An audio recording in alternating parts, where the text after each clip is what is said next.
Well, I'm Chris, and this is my Round Top Hitachi. First time seeing them, touching them.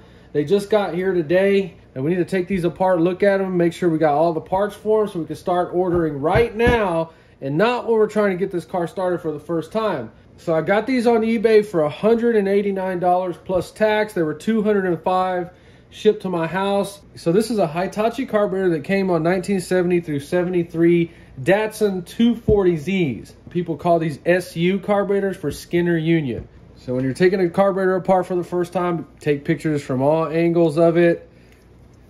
You want to look at all your linkage. Is it bent? Is it straight? Everything feels right. You want to inspect all the castings for any type of cracks right here. This fuel bowl, I don't know what's going on there. Looks something's squished right here. Look, we're missing a little hose. Can you hear a float in there? I don't hear a float. That's not a good sign. And we're missing the little damper dipstick tube. It says Frank's carburetor.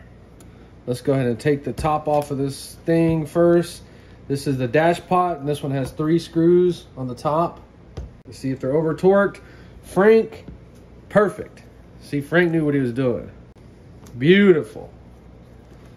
I hope Frank's Carburetors is still in business. Get the screws off, lift straight up. The only thing that Frank did, it's kind of burning my biscuit, is he removed or shaved down the little wax or plastic epoxy alignment pins. In other words, those little epoxy or plastic or wax things actually align this dash pot cap to only go in one place. Hopefully that didn't screw anything up. All right, so that's just cast aluminum. It's got a little seal in there. Spring sits on there, needle.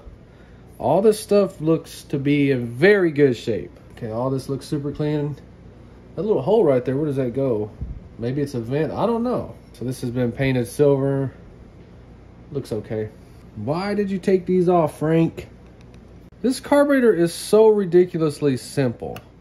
That's all it has. Connected to the throttle linkage.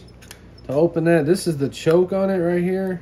It's gonna pull the cable, set the choke, and see it drops. So the fuel level is gonna be like, I don't know, somewhere right here. And it's just gonna gravity over there. And see what it does? It drops that needle seat down. So you're gonna have a lot more gas enriching that mixture. I guess when you start, maybe that's their idle circuit. Not 100% sure. That's why we pay attention to stuff like that. Maybe we have to have those chokes on this car to start it. If you watch my channel, I always talk about removing chokes. But maybe this car, you have to have the choke on it to get it started. Somebody let me know. I could have swore I seen ported vacuum on this carburetor somewhere. The other one. So one of these carburetors has ported vacuum on it for the distributor.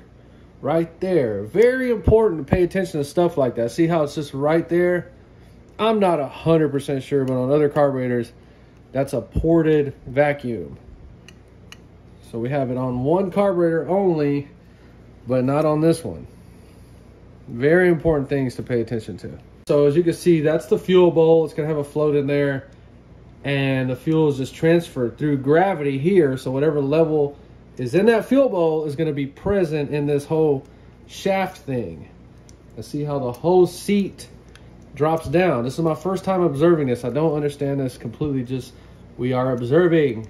So we understand that's just a transfer line. It's just gonna gravity from the bowl to the jet. This one does not have a spring keeping the butterfly closed.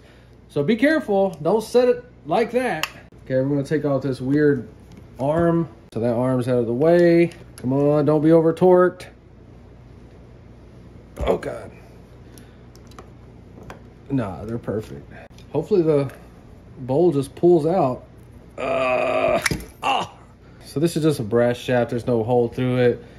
And this is just a gasket that got mangled. And hopefully the kit comes with it, but I bet you it's not. This is just so weird holding this after messing with those 2 flat tops. The flat tops are so much different.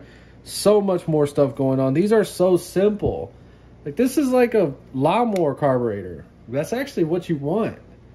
Something that just starts up and goes. I mean, everything on this carburetor looks perfect. Like if it was rebuilt. It even has what appear to be new brass bushings in there. Those are not loose at all. There's no play. Look at them. See, on this one you can see the brass bushing. No play on that throttle shaft at all. So you can see how the jet just lowers itself down and comes out. It has a little oil on it. I don't know where it gets its oil from. The top thing? I don't know. So yeah, this hose connects to that. So that is straight from the fuel bowl. And it's like a variable jet. I don't know, but it's very cool. Okay, so I'm just making that up. I didn't read or watch anything about these carburetors. But that's going to be some kind of adjustment. But just do anything you can to mark it. First thing to note, this can spin. And there's a spring right there. Let's just take that screw out. Put that back in. We're going to turn it in. Half a turn. 1, 1.5. And watch it stop at 1 3/4. Come on, Chris, how smart are you? Oh. Okay, that was 1 3/4. So 1 and like 7/8. So we're going to say 3/4 to 2 turns out. So that's a pressed in brass piece. Don't mess with that. This looks like a grounding tab, like electrical. I'm not messing with that. I don't know what this. Oh, it's a vent. You know what's so weird? It's stuck on this other one. Look, our freaking vent. I'm guessing that's a vent. I don't know. It has to be a vent, right? I'm telling you, that's why you got to check this crap out. Check everything. Okay, so it's got an idle speed adjustment screw, I'm guessing, right there. Not 100% sure because it's got all that linkage. Loving this thing so far. It's so simple. Let's check the fuel bowl out. So I don't know what that is. It's some kind of adjustable lock for the fuel point position. I'm guessing that's bent. I'm just going to leave it alone. Let's just get the top off. If this doesn't have a float in it, I'm going to be very mad. That was easy to take off. That's not good. That was easy. I think you have to pull this whole thing out to get the float out. That was easy too. It better have a float in there. You'd be doing yourself a favor if you started bagging and tagging those screws, buddy. Crack the egg, come on. Oh, it's stuck. Okay, all right. We got one of them gaskets, a thin corky looking gasket. Be very careful. Try not to rip the gasket. Beautiful job. Watch me rip the gasket now. So when it starts to rip, just leave the gasket on there.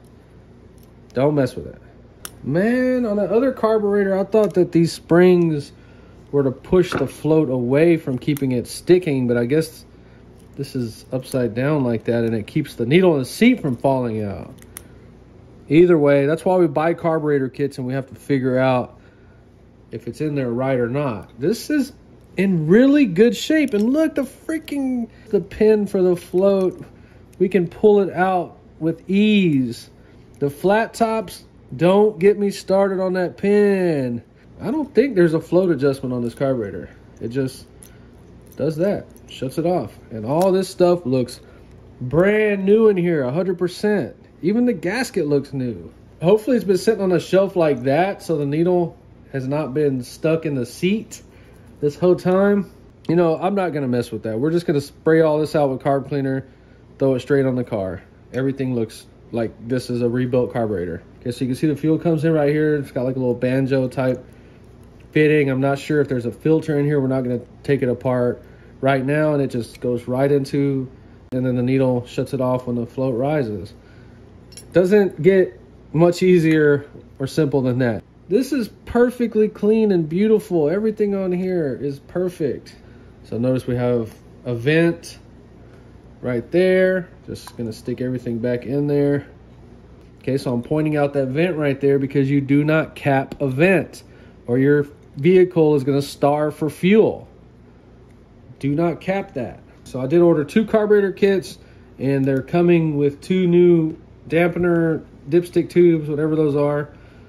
And all I gotta do is find this little tiny hose right here. Since this is not fuel injection, I can probably use a vacuum hose, not sure, but that's it. We just are missing 2 parts. So when we get that Datsun started, we're gonna be getting it started with both of these carburetors, the flat tops and the round tops. So first impressions on these are way easier to go through than the flat tops, and I totally get it now why people bash the flat tops. There's so much more going on them. But you know what? I have to find out for myself. We already know these are gonna work perfect. But we're also going to give the flat tops a chance. I'm going to get them both tuned. All those things coming on this channel. If you enjoy, please like and subscribe, and thanks for watching.